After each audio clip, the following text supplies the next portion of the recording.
Assalamualaikum warahmatullahi wabarakatuh. Selamat sore pemirsa Duta TV. Jumat sore, Jumat Inspirasi. Dan tentunya hari ini adalah hari yang sangat spesial, di bulan yang sangat spesial, di mana kita tahu bahwa di bulan Rabiul Awal ini diperingati sebagai hari kelahiran junjungan kita Nabi besar Muhammad SAW. Tepatnya pada tanggal 12 Rabiul Awal yang baru lalu. Kalau kita bicara sang junjungan kita, itu tidak bisa dinafikan lagi bahwa beliau adalah teladan dari segala teladan manusia. Ditinggalkannya lah jejak kebaikan untuk kita umatnya. Tetapi yang ingin kita soroti dari total banyaknya kebaikan, kita ingin tarik kekinian, dan saat ini sudah hadir bersama saya Rektor UIN Antasari, Profesor Dr. Haji Mujibur Rahman MA bersama saya. Selamat sore, Assalamualaikum. Assalamualaikum warahmatullahi wabarakatuh.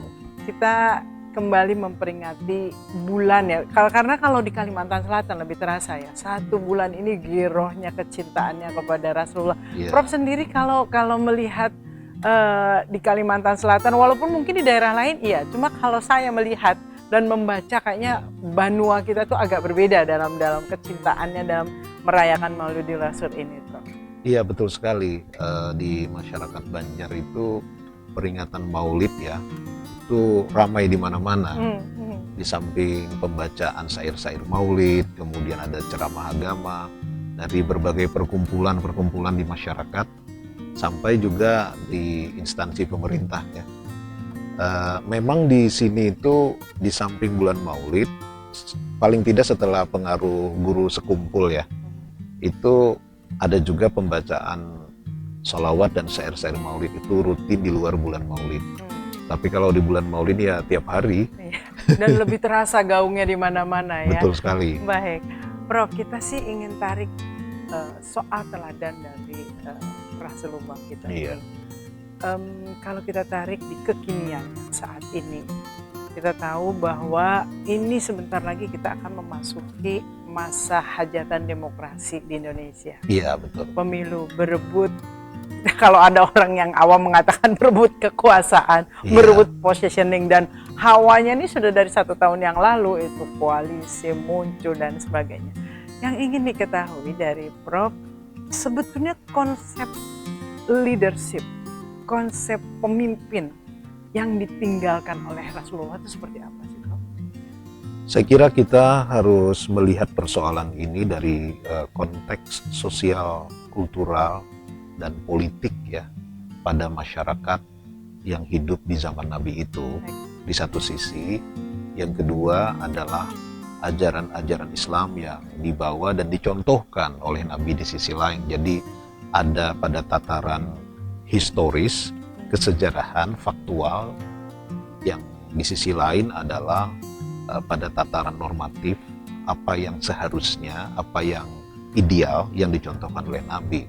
Jadi 2 hal itu saya kira tidak bisa terlepas kalau kita ingin memahami peran Nabi sebagai pemimpin umat ya. Nah, karena itu saya kira kalau kita merujuk kepada Al-Quran seringkali menekankan persoalan ini. Misalnya Al-Quran mengatakan, Qul innama ana basyarum mithlukum yuha ilayya. Katakan wahai Muhammad, sesungguhnya aku ini manusia seperti kalian, tetapi aku mendapatkan wahyu. Para ahli tafsir mengatakan basyar itu artinya adalah manusia secara fisik.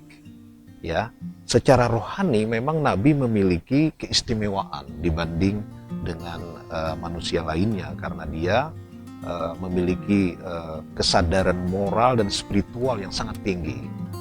Nah, jadi dia bisa menerima wahyu. Ini ada 2 sisi. Maka sisi kemanusiaan Nabi di satu sisi dengan sisi kewahyuan yang membimbingnya itu harus kita pertemukan dulu kalau mau melihat peranan Nabi sebagai pemimpin. Saya kira itu. Mungkin akan saya tambahkan satu lagi, sesuatu yang dramatis ya. Tanggal 12 Rabiul Awal itu dalam sejarah adalah tanggal wafatnya Nabi. Nah, kemudian para ulama mengatakan ya untuk mudah mengingatnya karena tanggal kelahiran Nabi itu bisa dikontroversikan ya, bisa berbeda Karena masih pendapat. berbeda pendapat. Maka di tanggal 12 juga. Nah, pada saat wafatnya Nabi itu kan umat tidak terima. Ya. Termasuk Umar bin Khattab. Umar bin Khattab itu menurut salah satu riwayat menghunus pedang gitu. Betul, sampai marah sekali. Marah sekali, siapa yang mengatakan Muhammad telah mati akan saya bunuh. Nah, yang menarik adalah ketika Abu Bakar menenangkan itu, dia mengatakan dalam pidatonya, Ayyuhan nas, wahai manusia sekalian gitu ya, Inna Muhammadan qad mata, ya, bahwa sesungguhnya Nabi Muhammad itu sudah meninggal. Man kana ya'budu Muhammadan fa inna Muhammadan qad mata, ya gitu ya. Siapa yang menyembah Muhammad, maka sungguhnya Muhammad sudah mati. Wa man kana ya'budullaha fa innallaha hayyun la yamut. Nah, siapa yang menyembah Allah, maka dia maha hidup, tidak pernah mati. Lalu dia mengutip Al-Qur'an. Nah, ini yang penting. Wa ma Muhammadun illa rasul qad khalat min qablihi rusul. Tidaklah Muhammad itu kecuali seorang rasul dan telah ada rasul-rasul sebelumnya. Afa immata, apakah jika dia mati, au qutila, atau dia terbunuh, inqalabtum ala a'qabikum, kalian berpaling meninggalkannya. Wa may yanqalib ala aqibaihi fala yadurrallaha syai'a. Jadi siapa yang berpaling meninggalkan Nabi itu tidak akan merugikan Tuhan sedikit juga pun gitu. Ayat ini kemudian menggetarkan Umar dan kemudian dia melepaskan pedangnya lalu menangis. Itu menurut sejarah kan seperti itu. Poin saya di sini adalah bahwa sisi kemanusiaan Nabi dalam konteks sebagai pemimpin umat itu penting sekali untuk dipahami. Ketika Abu Bakar menegaskan itu, ini dia manusia seperti kita loh, dia meninggal. Bukan Tuhan atau siapa yang tidak bisa mati gitu kan. Nah, dan karena itu kita memahaminya sebagai pemimpin dalam konteks masyarakat seperti itu, kemudian bisa dikaitkan dengan perkembangan yang terjadi pada masa-masa berikutnya sampai pada masa kita sekarang. Saya kira begitu. Nabi Muhammad pada masa-masa kejayaan Islam itu beliau kan sebagai khalifah di situ, menyatukan daerah-daerah atau wilayah-wilayah yang memang akhirnya berhasil diislamkan. Tapi kita ingin flashback dulu sedikit. Betul. Kita flashback dulu sedikit. Sosok tadi Prof sudah menekankan bahwa sebagai manusia beliau adalah manusia biasa. Iya. Bahwa ada keistimewaan ya dibanding dengan yang lain. Iya. Nah, kita bicara dari sisi kemanusiaannya, manusianya. Betul. Sosok Muhammad kita kenal bahwa dicintai banyak orang, termasuk yang pada akhirnya menjadi musuhnya. Sebetulnya kecintaan kepada sosok ini termasuk kan kayak beliau itu mendapatkan banyak kepercayaan, menjadi pemimpin dalam lingkup kecilnya gitu. Itu apa sebetulnya yang paling kalau pakai istilah anak sekarang itu DNA dan organik dari seorang Nabi besar Muhammad SAW ini? Mungkin kalau kita menggunakan istilah sekarang ada track record ya, rekam atau jejak digital katanya, walaupun belum dalam bentuk digital tapi kan dituliskan. Iya, gitu, rekam jejak kehidupan dia memang menunjukkan seseorang yang luar biasa dalam arti mengalami hidup yang tidak mudah, yatim kemudian piatu ya, lalu hidup di masa kecilnya bersama kakeknya sebentar. Lalu kemudian diasuh oleh pamannya yang punya banyak anak dan tidak kaya, relatif miskin, Abu Thalib itu, dan dia kemudian bekerja sebagai pembantu dalam karavan perdagangan Abu Thalib ya. Dari kisah itu kita pertama bisa melihat bahwa Nabi Muhammad betul-betul memahami kehidupan orang kecil, orang miskin, bekerja keras juga. Di sisi lain dia memiliki integritas, ya, memiliki kejujuran. Yang paling terkenal itu ketika batu Hajar Aswad itu kan, yang kemudian ketika banjir dia keluar dari Ka'bah, lalu orang berebut siapa yang meletakkan. Nah, itu sejarah sangat luar biasa direkam oleh masyarakat Arab ya. Dan beliau kemudian orang pertama datang ke masjid yang dipercaya untuk meletakkan itu, tetapi dengan bijaksana dia meletakkannya di atas serban, lalu yang lain-lain diajak. Itu wisdom ya, kebijaksanaan seseorang.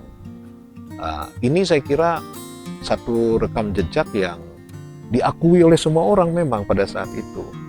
Dan karena itu wajar kalau kemudian dia diberikan titel Al-Amin ya, orang yang dipercaya. Dan karena itu wajar juga kalau dia kelak menjadi pemimpin ya. Kalau orang tidak punya rekam jejak yang jelas kan ya nggak jelas juga. Bagaimana dia memimpin? Iya, itu yang pertama ya. Kemudian yang kedua, kita tahu bahwa Nabi Muhammad itu tadi hidupnya relatif susah ya. Tapi kemudian dia mendapatkan istri yang setia dan kaya raya. Setelah itu hidupnya nyaman, dia bahkan bisa mengajak sepupunya untuk tinggal bersamanya, Ali bin Abi Thalib ya, karena dia secara ekonomi lebih nyaman ya. Nah, di sini kita lihat Al-Qur'an menceritakan tentang itu, misalnya alam yajidka yatiman fa'awa, wajadaka dhalam fahada, wajadaka a'ilam fa'aghna. Gitu. Tidakkah kamu ingat bahwa Tuhan menemukanmu dalam keadaan yatim, kemudian dia berikan kamu tempat tinggal, ya. Lalu dia temukan kamu dalam keadaan bingung, lalu dia kasih petunjuk kepadamu. Dia temukan kamu dalam keadaan miskin, ya. Lalu kamu menjadi kaya. Itu Nabi diingatkan dalam surah itu tentang kehidupan dia sendiri. Nah, apa sebenarnya sindirannya? Karena orang seperti Nabi, kalau dilihat dari sudut kemanusiaan, adalah orang yang sudah mencapai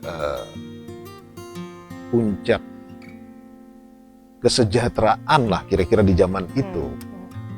Dia sudah tidak miskin lagi, punya istri yang bagus, setia, punya anak-anak juga. Ngapain ngambil masalah dengan jadi pemimpin, mau mengubah masyarakat lalu dimusuhi orang, kan gitu. Dan hartanya harus habis untuk itu. Iya. Nah, maka dari itu ada memang kontroversi ya soal riwayat-riwayat ini. Tapi para penulis sejarah selalu memasukkan riwayat itu. Misalnya soal bahwa Nabi ketika menerima wahyu pertama, dia gemetar, dia ketakutan, gitu ya. Sampai Jibril itu mendekap dia beberapa kali. Dan setelah dia menerima itu, dia keluar dari Gua Hira, dia melihat sosok Jibril yang besar sekali, dimanapun dia melihat ada itu, dan dia mengatakan, kau adalah utusan Tuhan, gitu. Nabi itu masih ketakutan, gitu ya. Ini bisa dimaknai macam-macam. Ada yang memaknai negatif, tapi kalau saya melihat itu mungkin suatu pelajaran buat kita bahwa Nabi menyadari tanggung jawabnya besar sekali. Besar, iya, itu, ketakutannya itu di situ. Dan itu sisi manusiawinya kalau saya memahaminya ya. Artinya di sini dia bukan orang yang ingin mencari jabatan, bukan. Tapi ketika itu ditujuk, pertanyaannya bagaimana ya saya melaksanakan ini. Dan cerita itu kan berlangsung kemudian sambungannya ketika dia pulang, istrinya ngasih selimut ya. Lalu dia cerita itu kepada istrinya, kepada siapa lagi kalau bukan kepada istri. Istrinya kemudian menemui Waraqah bin Naufal, adalah sepupu dari Nabi, sepupu dari Khadijah yang tahu tentang kitab-kitab sebelumnya dan seterusnya. Apa yang dikatakan Waraqah itu menarik gitu. Selain dia menegaskan bahwa Jibril itu adalah yang menemui para nabi sebelumnya, dia mengatakan, kau akan nanti dimusuhi, kau akan disakiti, kau akan diusir. Seandainya aku masih hidup pada masa itu, aku akan membelamu. Ini poin penting menurut saya. Jadi kau jadi pemimpin kau harus siap tuh. dengan resiko Nah, konsekuensi. iya. Oke. Dan dia Nabi pun menyadari itu, karena ketika dia mau menerima itu dia kan ada keraguan, ketakutan gitu. Dan ini beda banget dengan kita kan, kalau dapat jabatan lalu selamatan gitu kan. Lalu ngajar. Baik, kita tahan sampai di situ bagaimana sebetulnya sejarah mencatat bagaimana seorang nabi yang dalam sisi lain juga dikatakan sebetulnya beliau memang sudah disiapkan dari mulai kelahirannya sampai akhirnya menerima wahyu ya, tetapi ada sisi kemanusiaan yang tetap muncul. Ada ragu, takut, memerlukan support system, itu support system seorang istri yang luar biasa. Dan ini sisi kemanusiaan. Dan tadi kata-kata dari Prof mengatakan bahwa itu sebetulnya sebuah ketika kita menerima amanah jabatan besar, ya memang harus ada ketakutan untuk bisa melaksanakan dengan baik. Kita akan kembali masih bersama dia. Kita akan membedah bagaimana Rasulullah meninggalkan jejak kepemimpinannya.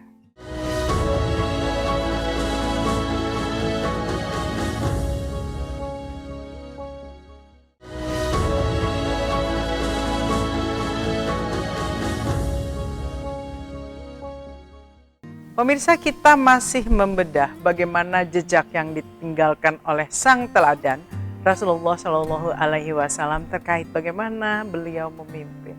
Tadi sudah dikatakan bahwa ketika beliau menerima amanah itu luar biasa. Ketakutannya adalah ketakutan pastinya apa yang harus dilakukan agar amanah itu berjalan dengan baik dan memerlukan support system sang istri sendiri saat itu. Dan Barokah mengatakan bahwa ada konsekuensi-konsekuensi yang harus nantinya pasti akan diterima karena akan ada yang terganggu. Nah ini nanti lanjutannya Prof, itu seperti apa akhirnya Rasulullah menerima itu dan menjalani? Ya, jadi Rasulullah Shallallahu Alaihi Wasallam itu adalah orang yang memiliki kesadaran moral dan spiritual yang tinggi, sehingga dia betul-betul memahami apa yang tengah terjadi di masyarakatnya. Nah, karena dia memahami dan merasakan itu, dia mengalami kegelisahan. Nah, kegelisahan itulah yang mendorong dia untuk melaksanakan tahannuts, ya, beribadah dan bersembunyi di Gua Hira itu. Perenungan. Nah, sebenarnya apa yang direnungkan itu? Nah, ini yang saya kira para ahli sejarah sudah banyak mencoba menggali, ya, bagaimana keadaan masyarakat Mekah pada saat itu, atau Arabia secara umum, atau dunia secara global gitu. Jadi menurut Ibnu Khaldun, orang Arab itu bisa dibagi kepada dua kelompok mode kehidupannya. Yang pertama yang tinggal di kota, yang kedua yang tinggal di padang pasir gurun Sahara, yang nomadik berpindah-pindah. Nah, yang asli itu kan yang nomadik itu, ya. Yang nomadik ini, yang berpindah-pindah ini, yang disebut dengan orang Baduy atau Badawi, itu adalah orang-orang yang hidup berkelompok atau bersuku-suku. Mereka berpindah-pindah dengan binatang ternaknya, mencari tempat rumput-rumput di mana di situ tumbuh, ya. Dalam kehidupan mereka itu komunalisme atau rasa kelompok itu sangat kuat sekali. Bahkan harta benda, apapun kekayaan itu menjadi persoalan kelompok. Dan apabila terjadi konflik antara satu kelompok dengan kelompok yang lain, itu tidak masalah individu, itu masalah bisa perang kelompok antar kelompok. Dan di antara satu kelompok dengan yang lain itu tidak ada yang satu memimpin yang lain. Tidak ada, jadi mereka independen. Dengan kekuatannya sendiri-sendiri. Jadi ada syekh namanya yang memimpin itu, mereka adalah kekuatan independen. Tidak ada kekuasaan, tidak ada raja di masyarakat Arab. Bahkan kata-kata raja itu bagi orang Arab waktu itu adalah sesuatu yang pejoratif, ya. Sesuatu yang bagi mereka itu hanya orang Persia, orang Romawi, kita orang independen. Gitu, mereka nggak suka dengan kata-kata itu. Mereka kekuatan kelompoknya hanya di kepimpinan sukunya itu saja. Betul sekali. Ya? Nah, lalu masyarakat ini sebagian ada yang tinggal di kota. Nah, di kota seperti Mekah, ternyata kemudian mengalami transformasi ekonomi, ya. Karena Mekah adalah salah satu persinggahan penting dalam rute perdagangan dunia pada saat itu. Dari utara ke selatan, selatan ke utara, utara di situ ada Syria, ya, yang Bizantium, kerajaan, terus di bawahnya ada Yaman, ya, lalu sebelahnya lagi ada kerajaan Persia, ke bawah kita lagi, ke bawah kalau kita adalah Samudra Hindia ya. Dan itu sudah tercatat di pusat sejarah dan perdagangan ya, memang di titik-titik itu. Dan juga ada kontak dengan Cina ya, jangan lupa karena itu ada hadis terkenal, tuntutlah ilmu sampai ke negeri Cina. Orang Cina lebih dulu Islam daripada kita. Karena sudah mengenal juga sebenarnya connecting di situ ya. Nah, dalam kehidupan yang komersial, kehidupan perdagangan itu polanya agak berbeda dengan masyarakat yang tadi komunal. Dalam perdagangan terjadi persaingan. Dalam perdagangan orang memiliki hak milik terhadap harta sebagai pribadi, kemudian ada kompetisi, juga ada penumpukan kapital ya, penumpukan modal. Siapa yang besar modalnya itu bisa memonopoli bisnis ya. Dan networknya itu mendunia ya, itu Betul, tadi ke titik-titik itu mendunia. ya, bukan hanya antar di Jazirah Arab Betul saja. sekali. Nah, jadi inilah yang kemudian melahirkan ketidakadilan di masyarakat. Positioning Nabi saat itu. Ya. Kan beliau sudah mulai berdagang nih ya, Betul. dengan Khadijah dan Betul. berarti juga sudah menjadi pedagang internasional dalam tanda kutip di situ Pasti, ya. iya, jelas sekali. Dia pedagang besar lah. Betul, begitu, dan dia paham betul perubahan itu. Dia merasakan betul karena dia kan tadi dari anak yatim ya, terus jadi pembantu dalam perdagangan. Konon waktu dia berdagang dengan Abu Thalib itu, tugas dia sebenarnya adalah menjaga unta-unta itu. Makanya ketika pendeta Bahira itu mencari orangnya, mana ini? Kalian ini kok tidak lengkap ini katanya. Karena dia cari di wajah-wajah orang yang dikasih makan sama dia itu, yang mampir di tempat dia ya, tempat dia beribadah itu tidak ada orang yang dicari, ada ciri-cirinya itu. Ternyata mojok menungguin unta Itu gitu ya. betul. Okay. Nah itu, jadi dia bukan orang yang waktu itu diagung-agungkan ya, anak yatim kan. Nah, jadi cuma memang dipercaya, disayangi banyak orang begitu. Nah, disinilah saya kira dia paham betul perubahan ini secara manusiawi ya, kita bicara ya, dia paham betul apa yang tengah terjadi di masyarakat Arab pada saat itu. Nah, apalagi menyaksikan misalnya satu, ada pedagang yang lebih kaya dan memonopoli dengan hidup yang hedonistik. Kaya semakin kaya aja sama seperti saya. Yang biasa ya akan di situ saja, yang miskin tambah miskin. Betul. Dan itu kondisi di sana. Kondisi di sana seperti itu. Lalu ada perbudakan juga.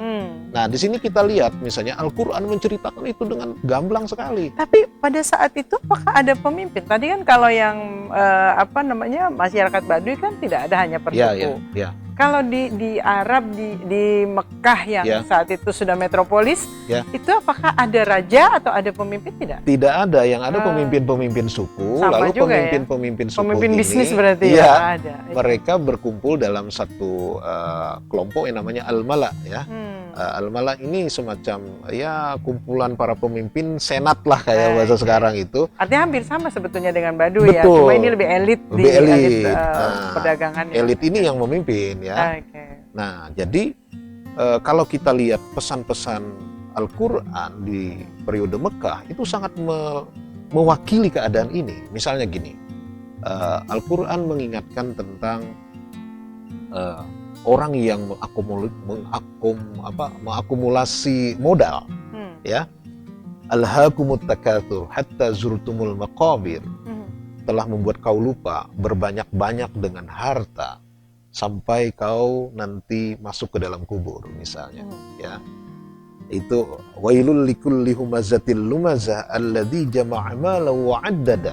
Itu celaka bagi orang yang suka mengumpat dan mencaci maki ya. Siapa mereka itu? Orang yang mengumpulkan harta dan menghitung-hitungnya. Nah, ini ada kritik terhadap orang yang kaya, orang semakin kaya itu ya, semakin kaya itu gitu. Karena segala peluang mereka yang ambil begitu. Iya. Karena infonya ini relate dengan sekarang loh. Iya, betul. Artinya ada kondisi itu. Benar sekali. Nah, di sisi lain Nabi mengingatkan, ayat-ayat Quran mengingatkan ya. Fa ammal yatima fala taqhar wa ammas sa'ila fala tanhar ya. Anak yatim itu jangan kau hardik, orang yang minta-minta jangan kau sakiti dan seterusnya. Jadi ada pembelaan kepada kaum yang lemah. Nah, Lalu Nabi mengajarkan bahwa manusia itu sama di hadapan Tuhan. Bahkan hamba sahaya, sesungguhnya hamba itu hanyalah hamba Allah, tidak ada hamba manusia. Mereka dilahirkan dalam keadaan merdeka. Meskipun Nabi tidak bisa langsung menghapuskan perbudakan, tetapi ajaran Islam sangat menganjurkan orang untuk memerdekakan budak. Nah, ini ajaran-ajaran tauhid, ajaran-ajaran tentang persamaan manusia, ajaran tentang keadilan sosial, ini yang mengganggu kemapanan karena para kayak elit. kayak membebaskan budak itu bagian dari harta mereka kalau di Betul mereka sekali. itu mengganggu sekali. Mengganggu. Disamakan dengan kelas bawah pasti nggak mau Nggak ya. mau, nggak Kalau yang mau. di bawah mungkin senang-senang Iya, saja ya. itulah. Oke. Makanya muncul ajaran Nabi tentang zakat, bahwa wa fi amwalihim haqqul lis-sa'ili wal mahrum. Di dalam harta mereka yang kaya itu ada hak bagi orang peminta-minta dan orang yang tidak punya. Al-Quran mengatakan bahwa zakat itu diwajibkan likaila takuna dulatan bainal aghniya minkum, supaya harta itu jangan hanya berputar-putar di kalangan orang-orang kaya saja. Ini kan kritik yang luar biasa. Keadilan sosial Iya, ini yang dibawa Nabi. Gimana nggak marah? Betul. Ya kan? Jadi ini bukan sekedar agama dalam arti spiritualitas. Yes, itu sudah jelas. Tapi spiritualitas yang membumi, yang ingin melakukan transformasi kehidupan masyarakat menjadi lebih baik, lebih adil, lebih sejahtera. Nah, inilah yang saya kira yang membuat Waraqah bin Naufal, kau nanti akan dimusuhi, kau akan Karena diusir. mengganggu sekali. Nah, itu. iya. Baik, mengganggu apa yang kenyamanan yang sudah digenggam harus dibagi. Betul. Dan disamakan dengan yang Iya. sementara dia sudah berstrata selama ini. Iya. Baik, Prof, ini menarik. Kita banyak juga para ulama membahas detailnya bagaimana beliau. Tapi mungkin di kesempatan yang sempit ini, yang ingin digali adalah penuh perjuangan. Pada akhirnya Rasulullah bisa menegakkan itu, walaupun dengan payah sekali. Ketika di musuh ada masa-masa keteguhan-keteguhan seperti apa yang pada akhirnya kan tadi bahwa kelompok elit itu juga sama lah dengan kelompok yang di Baduy, itu juga tidak ada pemimpin yang sifatnya memang berkelompok saja. Pada akhirnya kan harus ada satu orang yang disebut dengan khalifah saat itu. Prosesnya pasti tidak mudah, tapi bagaimana pada akhirnya Nabi bisa menyatukan itu. Kita akan tahan dulu, kita akan kembali masih bersama Prof Mujib membedah teladan yang ditinggalkan oleh Rasulullah.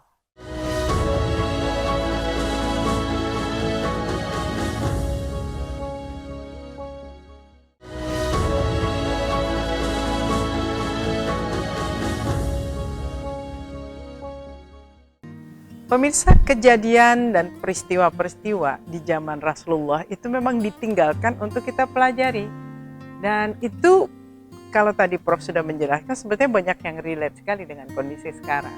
Ada kondisi ketidakpastian, lalu muncul sosok pemimpin yang bisa menyatukan. Nah, yang ingin kita gali di jam-jam yang sempit ini kita ngobrolnya adalah pasti sulit dimusuhi dan kita sudah tahu sejarahnya seperti apa. Ketika pada akhirnya Rasulullah bisa menjadi pemimpin umat pada saat itu, sebetulnya cut off dari prosesnya itu seperti apa, dan setelah berada di atas bagaimana beliau memimpin itu, termasuk adalah memimpin mereka yang mungkin tidak masuk Islam juga gitu, tapi juga mungkin punya kemampuan tadi karena kan punya kemampuan bisnisnya, linknya dan lain-lain. Iya, betul sekali. Jadi ada hal-hal yang sangat duniawi yang kita lihat pada diri Nabi ya, tapi ada juga sesuatu yang tidak boleh kita abaikan, yaitu hal-hal yang sangat spiritual. Saya mulai dengan yang spiritual. Tadi saya katakan bahwa Nabi adalah seorang pemimpin yang ketika diangkat ya sebagai Rasul adalah orang yang sudah selesai dengan dirinya. Itu saya kira sangat penting. Kalau dia orang yang masih mencari kepentingan pribadi, ya saya kira tidak akan sukses melakukan perubahan ya ini. Bukan sekedar duduk sebagai pemimpin, tetapi melakukan perubahan sebagai satu proses historis yang sangat berat ya di masyarakat. Nah, yang kedua, secara spiritual dia kan seorang nabi. Artinya dia orang yang dekat kepada Tuhan. Dia orang yang selalu ingat kepada asal-usul hidupnya dan untuk apa hidup ini. Mentornya itu langsung Allah Subhanahu wa Ta'ala. Iya. Nah, makanya di situ ada hadis yang mengatakan addabani rabbi fa ahsana ta'dibi. Tuhanku mendidik aku dan dia memberikan pendidikan yang terbaik. Nah, saya berikan ilustrasi satu.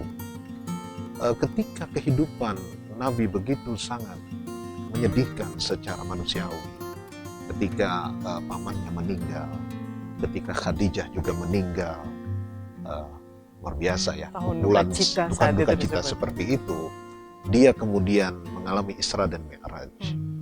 Nah, dalam pandangan Islam, Mi'raj itu bersifat spiritual ketika dia bertemu dengan, dalam tanda petik, bertemu dengan Tuhan.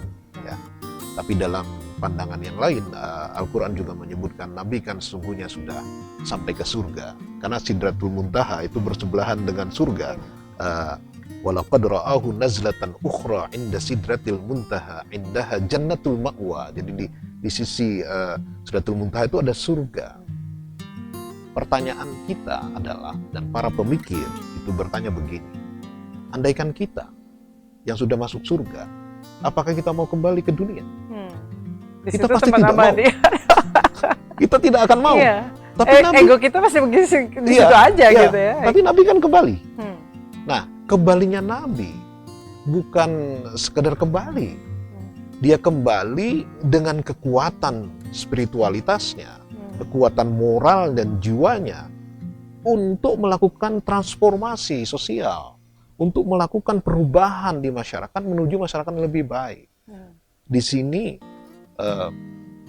para pemikir Islam mengatakan bahwa contoh yang diberikan Nabi Muhammad itu menunjukkan kedekatan manusia dengan Tuhan dalam ibadah, dalam akhlaknya dan sebagainya, itu tidak boleh dijadikan sebagai tujuan. Tapi itu adalah semacam recharging ya, semacam penguatan jiwa kita. Jadi kedekatan orang kepada Tuhan, spiritualitasnya yang tinggi, itu adalah sebuah modal bagi seorang pemimpin agar dia teguh dalam perjuangannya. Dia tidak mudah tergoda dan tidak mudah juga goyah. Itu kan Nabi pernah digoda macam-macam.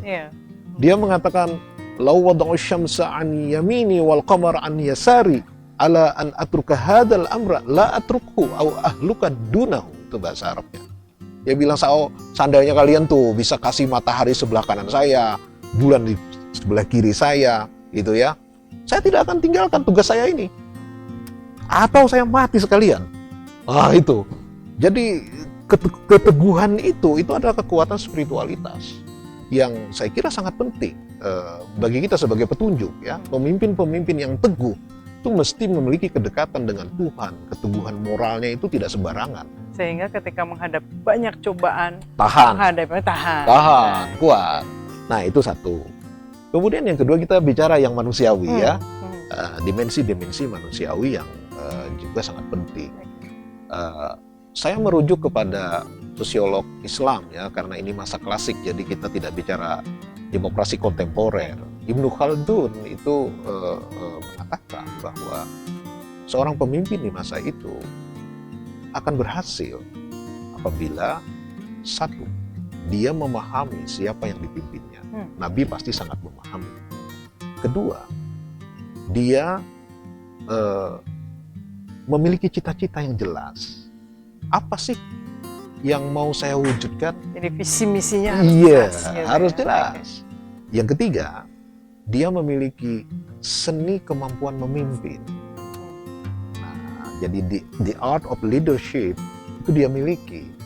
Nabi kan punya tiga-tiganya nih, ya kan?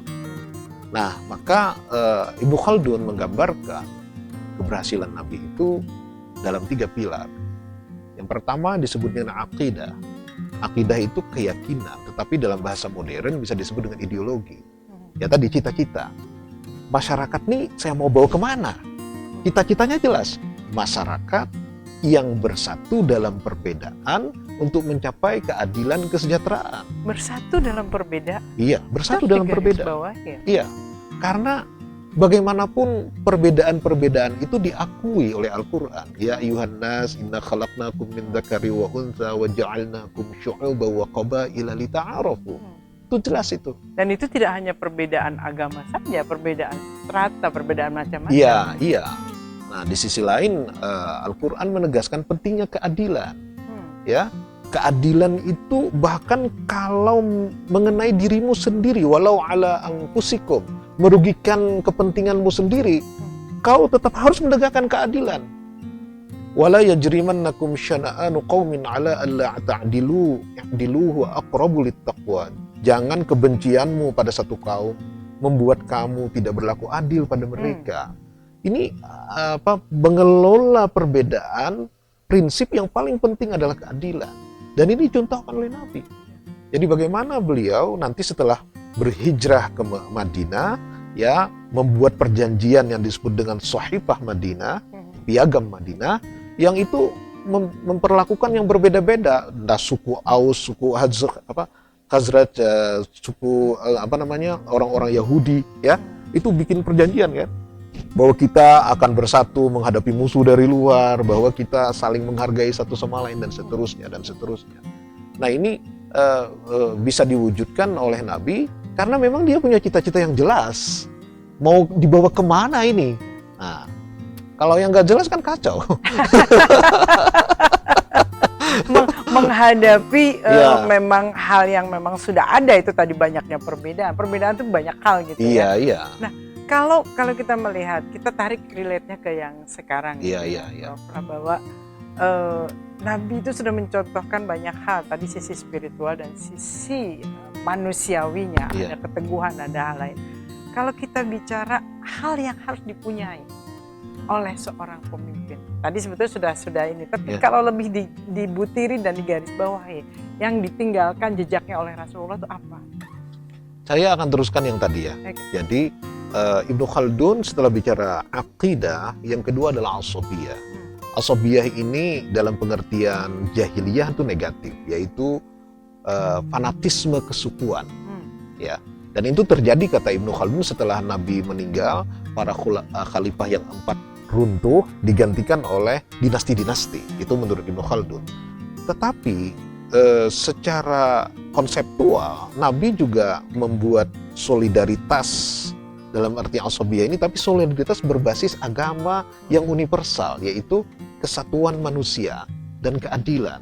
Jadi ajaran tauhid membawa kepada pandangan tentang kesatuan umat manusia yang harus ditegakkan secara keadilan.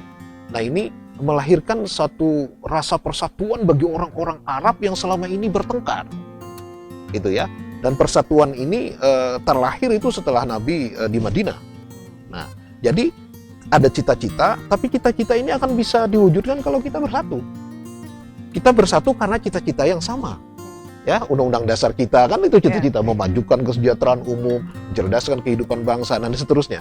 Saya sama dengan ini juga. Nah, lalu yang ketiga itu yang disebut dengan ghanimah. Dulu ghanimah itu maknanya adalah rampasan perang.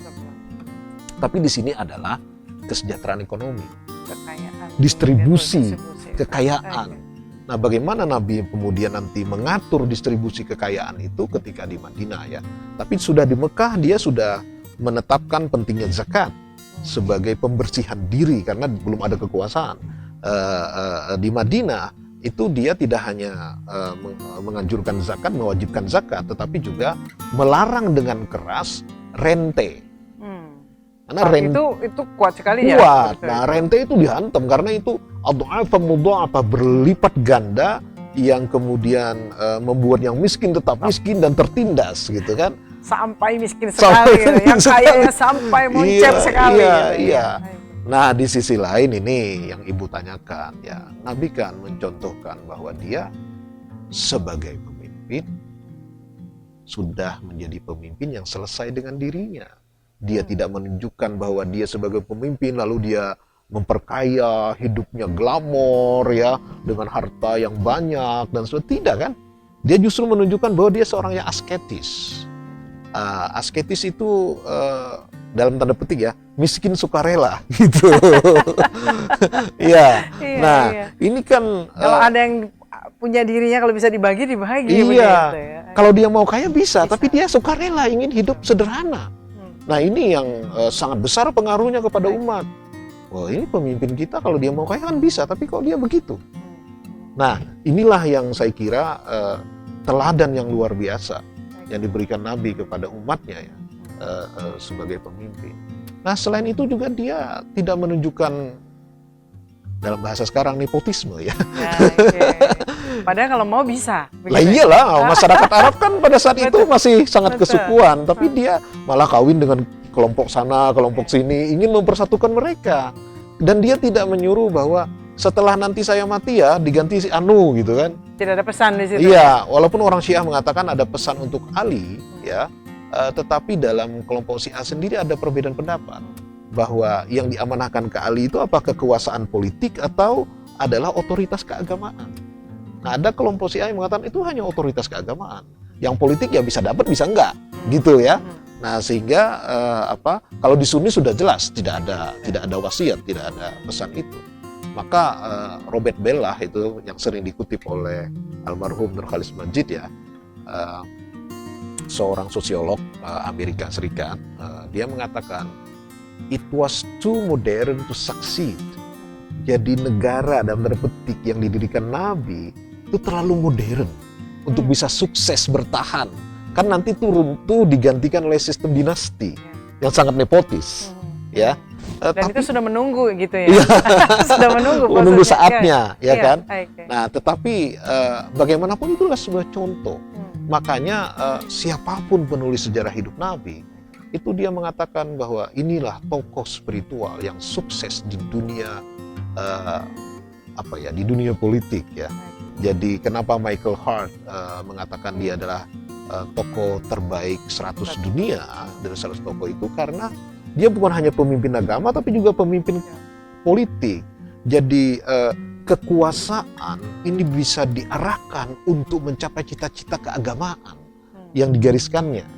Nah, kan ada orang yang bisa nasihat aja, tapi nggak punya kuasa dan tidak punya pengalaman itu. Iya. Kalau Nabi kan pengalamannya itu, ibaratnya itu sebagai pemimpinnya, sebagai pedagang ekonomnya ada. Artinya semua ada basic. Betul sekali. Sangat menarik bahwa pada akhirnya ketika kita bicara politik, kekuasaan, tadi kesejahteraan perekonomian, artinya kekayaan ada di situ.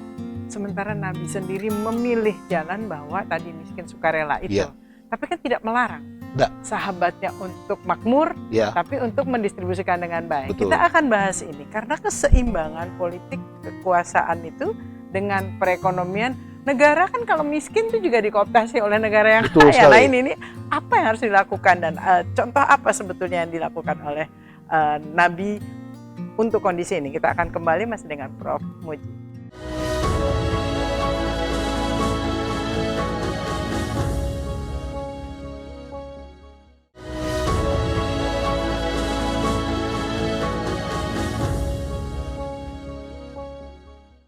Pemirsa, tadi Prof sudah mengatakan the art of leadership yang ditunjukkan oleh sosok besar, bahkan Michael Hart juga mengatakan nomor satu di antara 100 tokoh besar dunia. Jadi memang Rasulullah ini diakui sekali lagi tidak hanya kecintaan kita yang orang Muslim, tetapi yang non Muslim yang mau berpikir secara ilmu itu tahu bahwa kekuatannya luar biasa pada zaman itu, yang sebetulnya apa yang ditinggalkan relate sampai sekarang. Nah, bicara tadi kepemimpinan, kaitannya pasti kalau di sekarang kepemimpinan itu ada yang kekuasaannya di situ. Ada perekonomiannya karena ada kesejahteraan yang harus diperjuangkan, dan ada hal-hal lain. Menurut Prof, sebetulnya satu kesatuan sebuah kekuasaan tadi, sosok pemimpin yang punya visi misi agar bisa sukses itu faktornya apa saja itu? Jadi kalau Ibnu Khaldun tadi kan menyebut 3 ya, ada cita-cita berupa ideologi, kemudian ada sistem yang membuat kita bisa bersatu, ya. Kemudian yang ketiga melahirkan kesejahteraan. Ghanimahnya itu ya, kesejahteraan. Nah, kesejahteraan di sini yang jadi masalah kata Ibnu Khaldun ketika distribusi kekayaan itu tidak merata, tidak adil ya. Runtuhnya kekuasaan manapun menurut dia itu karena distribusi kekayaan itu tidak adil. Nah, jadi Nabi tadi saya berikan contoh bahwa bagaimana ada zakat, bagaimana dia melarang adanya rente, ya. Itu saya kira sangat penting pada zaman itu untuk menstabilkan kesenjangan ekonomi. Jadi ada perhatian juga kepada yang lemah. Kompetisi dalam katakanlah berbisnis tidak dilarang. Hak pribadi tidak dilarang seperti dalam. Artinya kaya boleh. Boleh, gitu ya? boleh. Tapi di dalam kekayaanmu itu ada hak orang miskin. Yang lemah harus dilindungi, ya. Yang di bawah harus diangkat. Nah, inilah yang ingin diwujudkan Nabi dan ya relatif terwujud di masyarakat Madinah pada saat itu. Sehingga kalau misalnya ada yang mengatakan, oh berarti kita di dalam Islam tuh boleh nggak kaya? Boleh, dianjurkan dong. Ya karena tangan di atas lebih mulia daripada tangan di bawah. Ya. Jadi kalau persentase zakatnya besar, artinya kan dia kaya gitu ya. Iya. Tapi jangan sampai kekayaan itu kemudian membuat orang lupa daratan, lupa lautan. Jadi ni'mal malus saleh fil abdis saleh, kata Nabi, sebaik-baik harta yang baik itu di tangan orang yang baik. Jadi harta adalah alat untuk berbuat baik, tapi juga bisa digunakan untuk berbuat jahat. Nah, lalu yang kedua, saya kira juga manajemen ya Nabi itu terhadap informasi menurut saya juga penting. Membentuk sistem itu ya. Iya, karena kita hidup di era informasi. Iya, ini saya betul. mau sindir soal ini sedikit. Pertama, dalam masyarakat Arab pada saat itu kita tidak punya jurnalis, tidak punya wartawan, tetapi ada penyair-penyair. Ya, orang Arab terkenal dengan kata-kata yang indah, syair-syair yang memukau. Dan di dalam masa jahiliyah itu ada yang disebut dengan ashabul mu'allaqat. Jadi orang-orang penyair, kalau nggak salah ada 7 penyair jahiliyah itu yang syairnya itu digantungkan di Ka'bah gitu. Dan nanti dibacakan pada suku Uqas, pasar pertemuan pasar yang besar gitu ya, itu dibacakan syair-syairnya itu. Nah, syair-syair ini kemudian dikalahkan dengan keindahan Al-Qur'an ya. Nah, di sini di atas syair ya itu kan. Jadi artinya ini informasi ini bisa baik bisa buruk, tetapi keindahan pesan yang disampaikan dan kebenaran melalui informasi, katakanlah di sini dalam tanda petik informasi, yaitu bahasa wahyu dan bahasa-bahasa Nabi sendiri yang mengandung kebenaran dan kebaikan, ini disampaikan kepada masyarakat gitu ya. Sehingga suara kebenaran itu semakin nyaring terdengar di masyarakat. Itu satu. Yang kedua, ada ajaran Al-Qur'an yang sampai saat ini sangat penting menurut saya. Itu ketika munculnya banyak fitnah ya. Al-Qur'an mengatakan inja'akum fasiqun binaba'in fatabayyanu. Jika ada seorang yang fasik itu ya katakanlah orang pendosa atau orang yang tidak bisa dipercaya membawa informasi, maka harus tabayyanu, harus diklarifikasi, harus dicek gitu. Nah, ini kan saya kira tidak muncul tiba-tiba gitu. Pasti ada kejadian di masyarakat yang mana desas-desus informasi fitnah itu bisa membuat sistem pemerintahan dan sebagainya itu tidak jalan, atau bisa kita berantem satu sama lain, menjadi lemah di situ. Nah, ini Nabi menunjukkan contoh kepada kita bagaimana hal-hal seperti ini harus diperhatikan. Ya, kita kan kadang-kadang karena pilkada atau pilpres gitu ya, media sosial itu sudah jelas lagi itu. Perang pakai pedang kelihatan musuhnya ya. Iya. Kalau perang kata nih kadang-kadang bergulir entah siapa ujungnya awalnya. Iya. Gitu. Nah, di sini saya kira peran media di satu sisi, peran masyarakat sipil di sisi lain, dan peran pemerintah juga di tengahnya itu sangat penting untuk menjaga informasi ini menjadi informasi yang sehat. Gitu. Baik. Sebetulnya ini masih terlalu sempit bicara soal keteladanan beliau ya, karena waktu kita sangat sempit. Tapi baiklah, di ujung obrolan kita tadi Prof juga sudah mengatakan bahwa karena kalau kita bicara media, sekarang setiap orang merasa punya medianya sendiri. Betul dengan sekali. Media sosial. Betul. Entah itu mereka yang masih punya tanggung jawab atau yang sekedar ya entah apa-apa yang ada media hoax dan lain sebagainya. Baik, Prof, di ujung obrolan kita tadi kita sudah gambaran umum bagaimana Rasulullah itu menerapkan kepemimpinannya, Ya. bagaimana menguatkan trustnya terhadap sosok kepemimpinan, bagaimana berjuang tadi ketika Isra Mi'raj, meneguhkan diri dan kembali dengan tanggung jawab, tidak lari begitu Ya, ya, tidak menyelamatkan diri sendiri. Nah, pesan apa yang menurut Prof paling penting untuk disampaikan kepada sahabat-sahabat kita yang memang pada akhirnya sekarang memang kayak dunia politik ya memang harus ada orangnya yang menggawangi, yang ikut begitu loh. Ya. Tetapi kalau boleh, yang seperti apa yang ingin Prof pesankan, merujuk kepada bagaimana Rasulullah juga memberikan pesan itu dan memberikan teladan. Saya kira merujuk ke depan Al-Quran aja ya. Jadi Al-Quran mengatakan inna arsalnaka syahidan wa mubasysyiran wa nadhira wa da'iyan ila Allah bi'idnihi wa sirajan munira. Wahai Nabi, kami mengutus kamu pertama sebagai saksi. Jadi kalau saksi itu kan melihat kenyataannya, tidak menghayali dalam kamar ya, melihat, tahu betul apa yang terjadi di masyarakat. Syahidan. Belanja masalah lah kan Ya. istilahnya sekarang. Yang kedua, ya. wa mubasysyiran wa nadhira, ya, dia memberi kabar gembira. Kalian kalau mau baik begini loh. Kalau kalian gak ikut, wa nadhira, kabar buruknya nih, hancur kalian nih. Nah, jadi basyiran wa mubasysyiran wa nadhira wa da'iyan ilallah.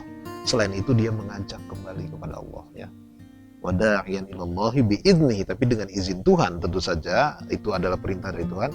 Wa sirajan munira, dan cahaya yang terang benderang. Nah, ini soal cahaya ini penting ini. Jadi ketika Nabi itu diumpamakan sebagai cahaya, itu artinya adalah cahaya itu sesuatu yang tampak dan membuat yang lain tampak. Itu definisi cahaya. Jadi bukan memadamkan yang lain ya. Iya, jadi yang lain muncul ya kan. Tapi yang muncul itu kelihatan yang baik ya. Baik. Karena cahaya juga didefinisikan oleh para filosof Muslim sebagai permisalan dari wujud melawan adam. Jadi ada melawan tiada. Ketiadaan itu seperti kegelapan, ada itu seperti cahaya. Nah, jadi kita ini betul-betul ada kalau kita hidup dalam kebaikan dan kebenaran.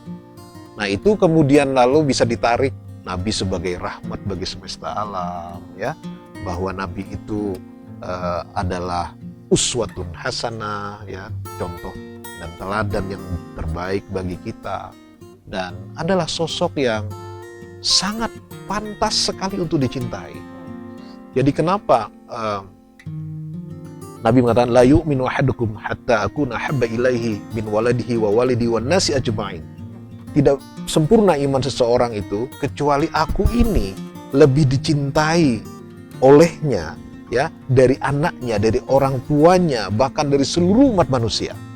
Itu baru sempurna iman kita. Apa maksudnya? Saya nafsirkannya, maksudnya adalah kecintaan kita pada kebaikan, pada kebenaran yang embodied gitu ya dalam diri Rasulullah gitu. Sebagai pemimpin, sebagai tokoh spiritual, sebagai pembimbing dan seterusnya. Jadi kecintaan kita pada kebenaran, kebaikan, keindahan itulah yang harus wujud di dalam diri kita sebagai umatnya. Ya.